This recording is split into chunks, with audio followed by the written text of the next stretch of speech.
Hello Varlets, welcome back. Today we have the last devblog before the Skitarii class comes out in about 5 or 6 days depending on where you are. Last week we had a devblog covering all the Skitarii's core talents, so we had a pretty good idea on what kind of build crafting and abilities we get to play with. This time we're getting the rundown on all of its weapons, and before we dive in, first thing I want to do is take a look at this beautiful image here. This is all of the Skitarii's unique weapons. We see the Galvanic Rifle, the Arc Rifle, the Phosphor Blast Pistol, the Shock Maul, the Power Sword, and the Transonic Blades. All of them look really nice, really sleek, and I really love the aesthetic, especially the blue color. Blue is my favorite color if you couldn't tell. So, let's dive right into it. Starting with the Arc Maul. The Arc Maul is a powerful blunt weapon that can electrocute enemies and trigger the Arc mechanic. As a reminder, the Arc mechanic happens when an enemy is electrocuted and you hit them again with something that can prime the Arc effect. This causes the attack to chain to nearby enemies and also electrocutes them. So it's a kind of a cascading chain lightning effect. Since the other classes already have access to similar weapons in the form of shock mauls, we wanted to make sure that this weapon felt and played very differently from those. Normal attacks will electrocute the enemies. Hitting enemies also builds up charges for the weapon's special attack up to a maximum of 8 charges. Activating the weapon special will switch to an amped up state where attacks will drain charges and trigger an arc effect with each attack until you either run out of charges or manually deactivate the mode. Okay, so as a whole we are seeing this common mechanic across the entire Skitarii's talents as well as his weapons here, where it's all charge based. You do something to build up charges and then you can spend those charges at a later time. In this case, the fact that its normal attacks will electrocute enemies is nice, this is good, this creates an innate loop and synergy with the entire kit. The question I have for this one is, does the electrocution not have a damage over time? Or is that only for the Psykers one? I think that's only for Charge Strike. I think this would just apply a plain debuff that says electrocuted and not actually stun them. And when you hit them with the arc effect, then you create a chain lightning which then causes other nearby enemies to be also electrocuted. Okay. I like this. I like there's 8 charges, so there's a lot of swings and a lot of crowd control you can dish out. So I imagine that you can do something like smack several enemies multiple times, activate it, hit once to create a chain lightning across all those enemies. This then raises the question on, does my cleave also activate arc effects? So if I cleave multiple enemies who have been electrocuted, do they also spread the effect? This would be a very interesting thing to find out. Beyond its special mechanics, the Arc Maul is a relatively safe weapon with a strong stagger and crowd control properties, but it relies on the arc mechanic for most of its damage. As an added bonus, this weapon deals more damage with all attacks when hitting a target that is already electrocuted. Okay, so they've also baked in the High Voltage blessing into this weapon. High Voltage is a blessing that gives you 25% more damage against enemies that are electrocuted. So I'm not sure what the damage bonus is, if it's like maybe 15%, maybe 25%, but this is already pretty good. The first weapon that we get is already very interesting mechanically speaking. It is very unique, and I'm interested in seeing the versatility of the Arc Maul. Very good start. Let's move on. Paired Transonic Blades. Our second dual-wield melee weapon for Darktide, the paired Transonic Blades are composed of a short Transonic Razor in the offhand and a longer Transonic Blade in the main hand. Using the weapon special, this weapon can switch between 2 attunements, which gives the weapon 2 different movesets, each specialized to deal with different types of enemies. Oh, okay. So this was definitely not what I was expecting when I was imagining how the Transonic Blades would work. Initially, what I thought was that this will have innate rending of some sort, because Transonic Blades, the way they are described, they're supposed to pierce through armor and all sorts of flesh by vibrating at a certain frequency, so it made sense from a lore perspective that it would have rending. But changing the movesets is definitely not what I expected at all. And from down here, let's read. The default moveset is attuned to most effectively deal with unarmored enemies, featuring wide, sweeping attacks that can easily cleave and mow through hordes. The second attunement specializes in eliminating armored enemies, and the moveset switches to a more single-target, high-damage set of stabs and vertical attacks that easily pierce through flak and carapace. Yes, so this is how Fat Shark has chosen to translate how the Transonic Blades work from a lore perspective. Like I said, initially I thought it was going to be rending, which was, the logical but yet boring way to do it. But switching movesets with a special into one that is more focused on single target damage and one that is good for crowd control is another way to do it, and I honestly really like this a lot. This sounds very fun to do, and I'm really excited just reading this. Right, let's move on. While you can switch between modes when idle, pressing the weapon special in the middle of an attack chain will allow you to perform a unique attack as part of the transition into the other mode, letting you switch seamlessly in the middle of combat. Okay, so this makes it even more exciting than it was before here. This uniqueness of the weapon has got me really excited. The fact that you can transition in between movesets gives this weapon a certain of finesse that I don't think any other weapon has. Now I'm just very interested to see what kind of cool combos you can pull off switching in between movesets. Oh my god, this is so cool. Okay, let's move down first. Mechanicus Power Sword. Power weapons are a very iconic melee choice for the Adeptus Mechanicus as a whole, and so we definitely wanted to give the Skitarii their own version of this weapon. To differentiate them from the existing Darktide power swords in gameplay, we leaned into the fact that the Skitarii's version is much more better maintained and looked after than the requisition ones our other classes have access to. Yeah, I guess this makes sense. The Skitarii have maintained their equipment as best as they can, while our veteran just pulls it out from wherever the battlefield they have and it's like, kind of like damaged maybe on the field and doesn't work quite well. Which might explain why we have to keep turning it on and off to use the power sword. As such, the Mechanicus power swords are considered to always be in an active low power mode and are powerful weapons even without using their weapon special. The weapon will start with 6 charges, which can be spent by pressing the weapon special to perform a single high-powered power attack. A tap will perform a light attack, while holding the button will perform a heavy attack. Each special attack consumes 1 charge, which recharges over time. Yeah, so this is how I imagine everyone wanted power weapons to function the first time they got their hands on it. Initially, we had the Vets one, which was turn on, it will be active for a short duration, has limited charges, and then turn off. Then the next iteration we got was the Power Falchion, which was the same as the Relic Blade, where you turn on and you start building up heat, and the more you use it, the faster heat you build up until it shuts off at 100%. This one is much more consistent because it's perpetually on all the time, but you consume charges when you want to specifically use the empowered state. Okay, this is definitely how I imagine power swords to work, and I'm excited to see how much stronger the empowered state is going to be. And I think I'm going to do a comparison between this power sword as well as the Vet's power sword to see where the power balance lies, or whether does the Mechanicus power sword just straight up power creep the Vet's one. However, holding on to these charges also provides a passive buff to the weapon's normal attacks, which is the source of the weapon's power. Okay, makes sense. This creates an interesting decision-making process where spamming all the charges all the time maybe isn't always going to be worth it, given the cooldown in between. But this also means that if you don't spend your charges, your weapon is still going to be much strong and useful, unlike the Vet's one. The Vet's power sword without empowered mode is really, really sad to use. Sorry to say. Oh well. The special attacks are empowered versions of the normal Mechanicus power sword moveset, sharing animations and chained actions. Said moveset is also very different from the existing power swords, featuring bigger focus on the thrusts and stabs. Okay, so innately, when you say thrusts and stabs means I already think of single target focus, like the Deimos Force Sword. So we'll see. Next up, the Galvanic Rifle. The Galvanic Rifle is a powerful semi-automatic precision rifle that fills a niche that hadn't been covered in Darktide's arsenal yet. Each shot deals relatively high damage and can do a good job at piercing through armor, although its ammo count is low. I wouldn't call it a sniper, but it's definitely a precision weapon. Okay, the word precision weapon throws it into the comparison tree of the Huntrell las guns, as well as the Hellball las guns. So this will be the immediate comparison to see where the Galvanic Rifle stands among this comparison here. While you can run and hip-fire it with decent accuracy, although with strong recoil, the weapon excels at aiming down sights and landing weak spot hits, such as headshots.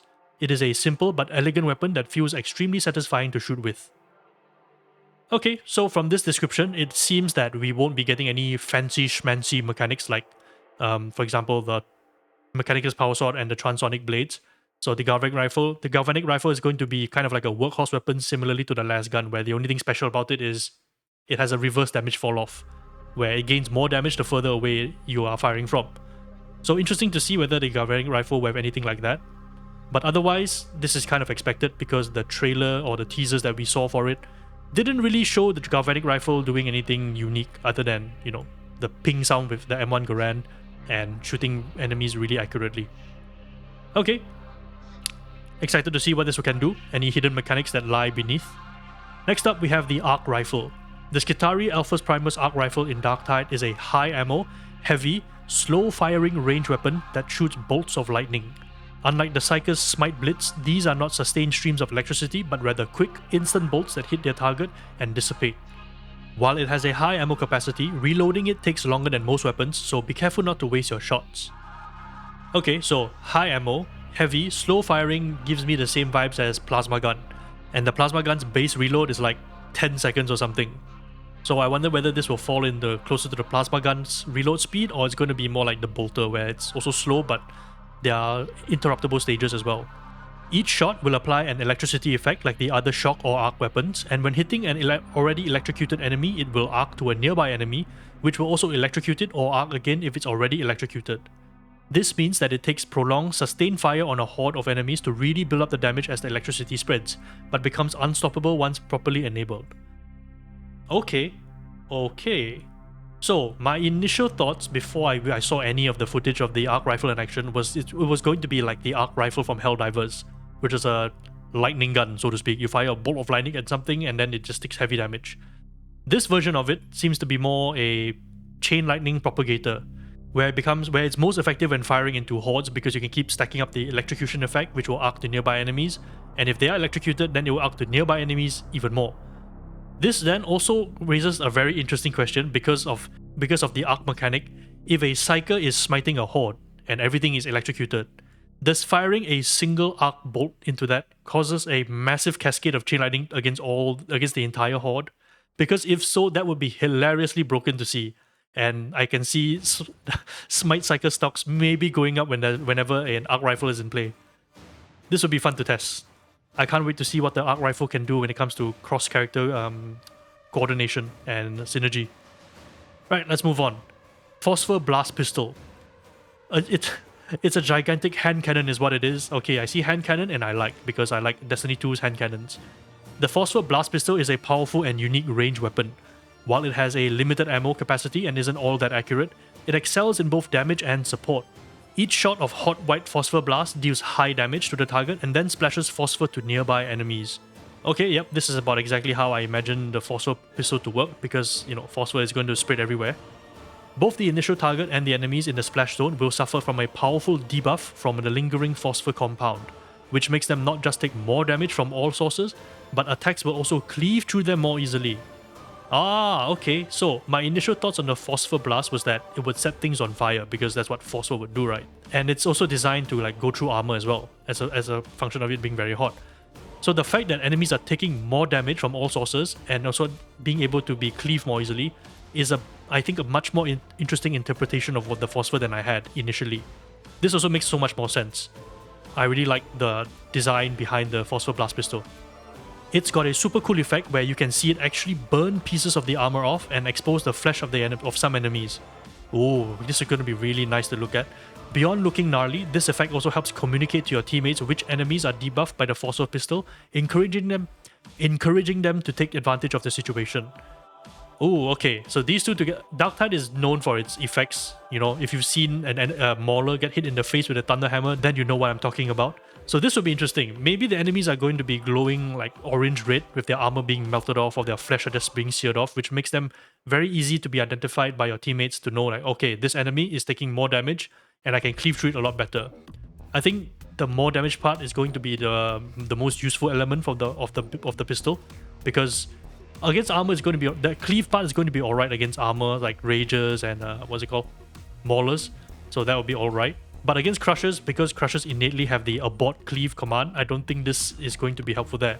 Unless having the phosphor effect actually causes you to ignore that effect, then this is going to be pretty cool.